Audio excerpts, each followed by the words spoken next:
Hello welcome back to my channel Vibhas kitchen and life style. So ఈరోజు మన కిచెన్లో మిర్చి బజ్జీని ఎలా తయారు చేయాలో చూపించబోతున్నాను. వర్షం పడుతున్నప్పుడు సాయంత్రం పూట ఇలా వేడి వేడి మిర్చి వేసుకొని తింటే ఆ ఫీలే వేరు. సో అలాంటి ఫీల్ కోసం వెంటనే నేను చూపించినట్టుగా మిర్చి బజ్జీని ట్రై చేసేసేయండి. చాలా క్రిస్పీగా పర్ఫెక్ట్గా చేసుకోవచ్చు. మిర్చి చేయడం రాని వాళ్ళు కూడా పర్ఫెక్ట్గా చేసేస్తారు. సో ఈ రెసిపీలోకి వెళ్ళిపోదాం. ముందుగా నేనైతే ఒక పావు కేజీ మిరపకాయలని తీసుకున్నాను. మరీ లావుగా, మరీ సన్నగా కాకుండా ఇలా మీడియంగా ఉన్న మిరపకాయలు తీసుకొని మధ్యలో ఇలా కట్ చేసుకొని గింజలన్నీ తీసేస్తున్నాను. మీకు కారంగా కావాలి అనుకుంటే గింజలు తీయాల్సిన అవసరం లేదు. ఇలా అన్ని గింజలు తీసి పక్కన పెట్టుకున్నాను. ఇప్పుడు నేను ఒక బౌల్‌లో 1 కప్ శనగపిండికి పావు కప్ బియ్యపిండి వేసుకొని, రుచికి తగినంత సాల్ట్ వేసుకొని, అలాగే కొద్దిగా బేకింగ్ సోడా అంటే వంట సోడా వేసి తర్వాత కొద్దిగా వాముని ఇలా చేతిలోకి తీసుకొని బాగా నలిపి వేసుకోవాలి. ఇలా వేసినట్టయితే మనకి ఆ ఫ్లేవర్ అంతా కూడా పిండిలోకి బాగా కలుస్తుంది. ఇలా అన్నీ వేసుకొని బాగా మిక్స్ చేసుకోవాలి. ఇలా మిక్స్ చేసుకున్నాక ఇందులో కొద్ది కొద్దిగా వాటర్ వేసుకుంటూ మిక్స్ చేసుకోవాలి. వాటర్ ఒకేసారి ఎక్కువగా వేయకండి, మరీ పల్చగా అయిపోతుంది. సో ఇలా కొద్ది కొద్దిగా వేసుకుంటూ మనం కన్సిస్టెన్సీని చూసుకుంటూ మిక్స్ చేసుకోవాలి. ఇలా బాగా కలుపుకుంటూ మిక్స్ చేయాలి. ఎక్కడ మనకి ఉండలనేది లేకుండా బాగా బీట్ చేసుకోవాలి.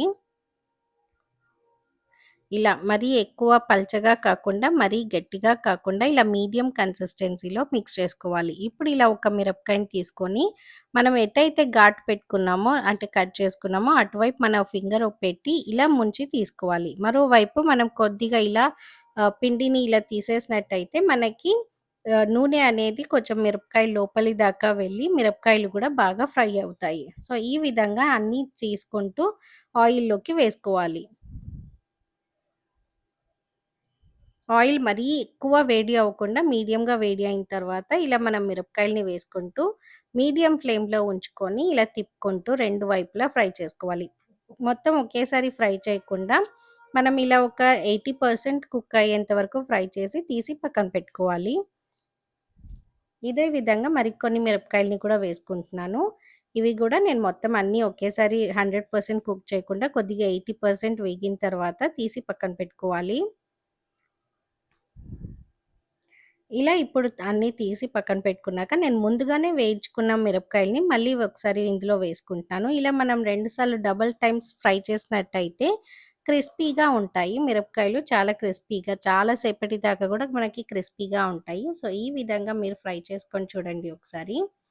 సో ఈ వర్షాకాలంలో సాయంత్రం పూట టీ టైమ్ స్నాక్‌గా ఇలా ఒక్కసారి క్రిస్పీ మిరపకాయలని ఫ్రై చేసి చూడండి. చాలా టేస్టీగా ఉంటాయి. సో ఇలాంటి మరిన్ని రెసిపీస్ కోసం వెంటనే ఈ ఛానల్‌ని సబ్స్క్రైబ్ చేసేసుకోండి. Like, share and subscribe. Thank you.